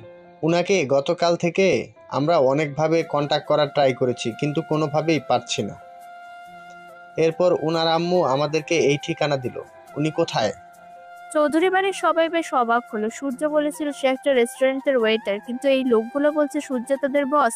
এটা কিভাবে সম্ভব? তখন প্রতাপ চৌধুরী মাথা নিচু করে বললেন, ওকে 2 দিন ধরে খুঁজে পাওয়া যাচ্ছে না। 2 দিন আগে কিছু লোক ওর ওপর আক্রমণ করে তুলে নিয়ে যায়, এরপর থেকে আর কোনো খোঁজ পাওয়া যায়নি। এই কথা শুনে রাহাত আর আদিলের মাথায় আকাশ ভেঙে পড়লো। আদিল দ্রুত এগিয়ে এসে বলল, আপনারা কি বলছেন এসব? মাথা ঠিক আছে? যদি ওর কিছু হয়ে যায় তাহলে আপনাদের কাউকে আমি ছাড়বো না। 2 দিন হয়ে গেছে ওকে আপনারা খুঁজে পাচ্ছেন না। আপনারা কি পুলিশের সাথে যোগাযোগ করেছেন? গ্রামের পুলিশের দরকার পড়ে না, হয়তো আমাদের পরিবারের সাথে শত্রুতার কারণে ওকে কেউ আটকিয়ে রেখেছে। আমরা খোঁজ লাগিয়েছি, খুব দ্রুত হতে খুঁজে পাবো। ও মাই গড, আপনি কি করেছেন? আপনি জানেন উনি কে? উনি সাধারণ কোনো মানুষ না যে ওনার শত্রু থাকবে না। উনি লন্ডনে আরএসপি ইন্ডাস্ট্রির একমাত্র মালিক। কত হাজার হাজার শত্রু ওনার চারপাশে ছড়িয়ে আছে আপনারা জানেন না। উনি হারিয়ে গেছেন, আপনারা পুলিশকে জানাবেন না? প্রতাপ চৌধুরী এই কথা শুনে অবাক হয়ে গেলেন। অন্যদিকে চৌধুরী পরিবারের সবার মাথায় হাত। প্রতাপ চৌধুরী আদিলকে উদ্দেশ্য করে বললেন, কি বলছেন আপনি? আমার নাতি এত বড় কোম্পানির মালিক?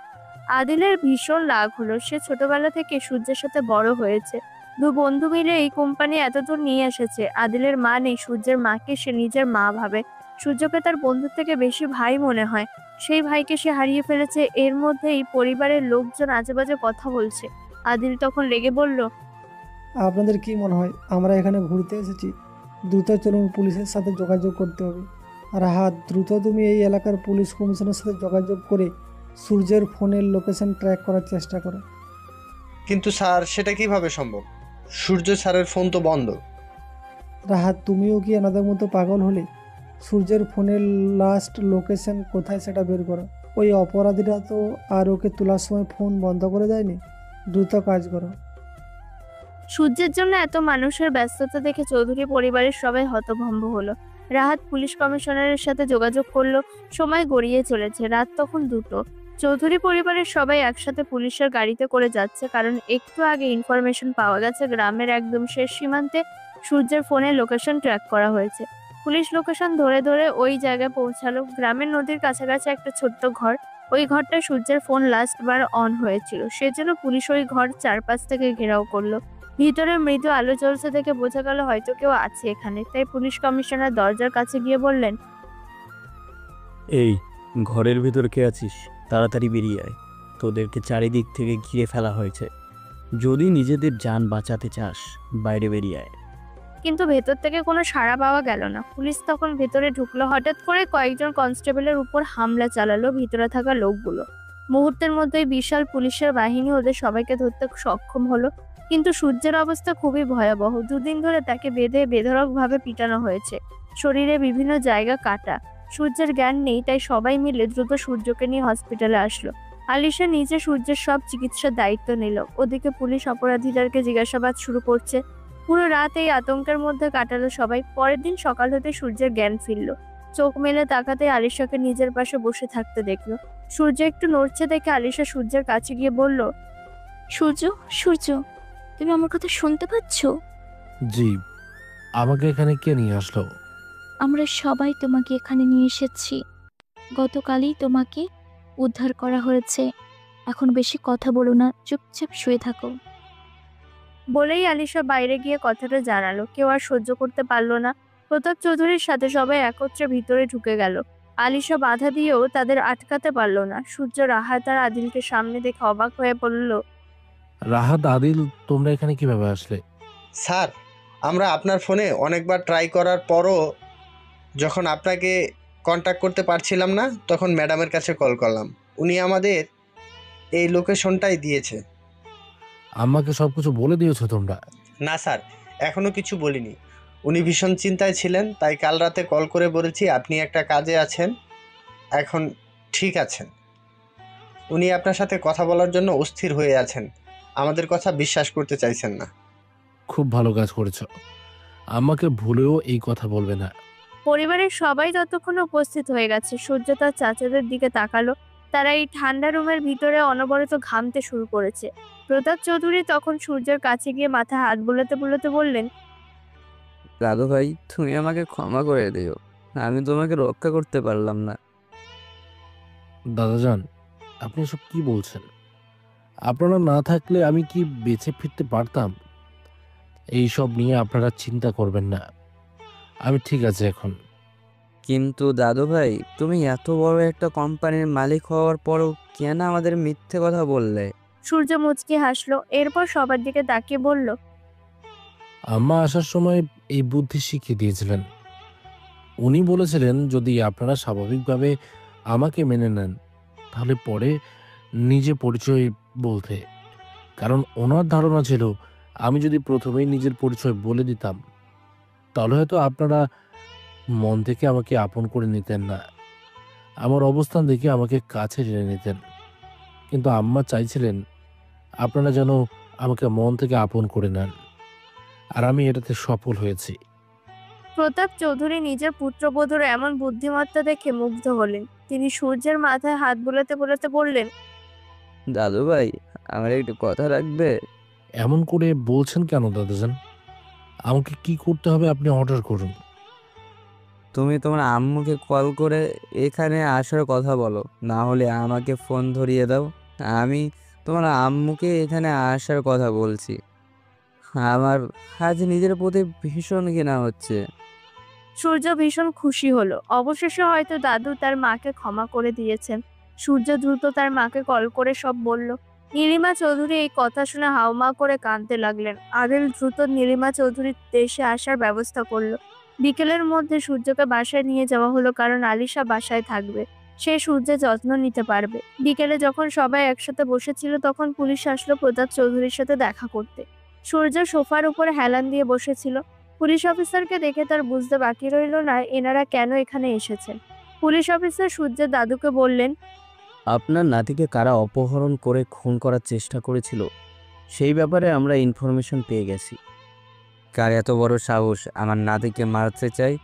আপনারা তাদের ধরেননি এখনো? অপরাধীদের ধরার জন্য এসেছি। মানে কি বলছেন আপনারা? অপরাধী কি এখানেই আছে? সূর্য তখন পুলিশ অফিসারের দিকে তাকিয়ে বলল, অফিসার, প্লিজ আপনার কাছে একটা রিকোয়েস্ট করছি। এটা আমাদের পারিবারিক বিষয়। আমি চাই না এই ব্যাপারে আপনারা কোনো হস্তক্ষেপ করুন। আপনারা আমাকে খুঁজে পেতে ভীষণ সহযোগিতা করেছেন, এর জন্য আমরা কৃতজ্ঞ। কিন্তু এই ব্যাপারটা নিয়ে আর সামনে এগোনোর কোনো প্রয়োজন নেই। কি বলছেন? আপনার মতো এত বড় একজন বিজনেসম্যানকে খুন করার চেষ্টা করেছে, তাদের শাস্তি হওয়া দরকার। ওরা যদি আবার আপনার ক্ষতি করার চেষ্টা করে? আমার বিশ্বাস ওনারা এই কাজ আর করবেন না। মানুষ নিজের রক্তের সাথে কখনো বেইমানি করতে পারে না, ওনারাও করবেন না। এটা ওনাদের লোভের কারণে হয়েছে। আপনারা প্লিজ এখন চলে গেলেই আমরা খুশি হব। আপনাদের যেমন ইচ্ছা, তবে কোনো প্রয়োজন হলে আমাদেরকে জানাবেন। প্রতাপ চৌধুরী এতক্ষণ চুপ করেছিলেন। তার বোধগম্য হয়ে গেছে কারা এই কাজ করেছে। তিনি নিজের দু ছেলের দিকে তাকালেন, তারা মাথা নিচু করে দাঁড়িয়ে আছে। সূর্যের এমন মহানুভবতা দেখে সূর্যের বড় চাচা অর্থাৎ আকরাম চৌধুরী এসে সূর্যের হাত চেপে ধরে বললেন, বাবা, তুমি আমাদের ক্ষমা করে দাও। আমরা বুঝতে পারিনি, লোভে পড়ে এই কাজ করে ফেলেছিলাম। দয়া করে আমাদের ক্ষমা করো। হ্যাঁ বাবা, আমরা ভেবেছিলাম হয়তো তুমি সম্পত্তির ভাগ নেওয়ার জন্য এখানে এসেছো, তাই এমন জঘন্য একটা কাজ করেছি। আমাদের তুমি ক্ষমা করে দাও বাবা, ক্ষমা করো আমাদের। প্রতাপ চৌধুরী তখন তার দু ছেলের দিকে তাকিয়ে বললেন, তোদের লজ্জা করছে না? নিজের আপন জনকে খুন করার মতো জঘন্য চিন্তা তোদের মাথায় আসলো কি করে? তোদের দুইজনকে আজকের পর থেকে আমার বাড়িতে আর দেখতে চাই না আমি। সূর্য তখন তার দাদুর হাত ধরে বলল, দাদু, শেষ বয়সে আর নিজের ছেলেদেরকে হারাবেন না। ওনারা ভুল করেছেন, কিন্তু দেখেন ওনারা নিজেদের ভুল বুঝতে পেরেছেন। আমি চাই না এই পরিবারটা আবার ভেঙে যাক। দয়া করে ওনাদেরকে ক্ষমা করে দেন। প্রতাপ চৌধুরী নিজের নাতির মাথায় হাত বুলিয়ে দিয়ে বললেন, তোদের লজ্জা হওয়া দরকার। এই বাচ্চা ছেলেটা বুঝতে পারছে পরিবারের কতটা গুরুত্বপূর্ণ, কিন্তু তোরা বুড়ো হয়েছিস, এখনো বুঝিসনি। আলিশা তখন পাশে দাঁড়িয়েছিল। নিজের বাবার এরকম কাজে সে ভীষণ লজ্জিত। প্রতাপ চৌধুরী তাকে দাঁড়িয়ে থাকতে দেখে ইশারায় সূর্যের পাশে বসতে বললেন। আলিশা বসতে তিনি সূর্যের হাত আলিশার হাতের উপর দিয়ে বললেন, নিও দিদি ভাই, আজ তোমার সম্পদ তোমার ফিরিয়ে দিলাম। পারবে তো আমার দাদু ভাইকে আগলিয়ে রাখতে? আলিশা লজ্জা পেল। বাড়ির সবার মুখে হাসি। রাহাত আর আদিল সূর্যকে এত খুশি দেখে নিজেরাও বেশ খুশি হলো। রাহাত নিজের ফোনটা হাতে নিয়ে বলল, আপনারা মাইন্ড না করলে সবার সাথে একটা পিক হয়ে যাক। সবাই হাসিমুখে একসাথে দাঁড়ালো। রাহাত সবার ছবি তুলল। আদিল তখন বেশ জোরে বলল, ওই কে কোথায় আছিস? বাজনা শুরু কর, ম্যাডাম আসে। বন্ধুর বউকে নিয়ে একেবারে ফিরবো।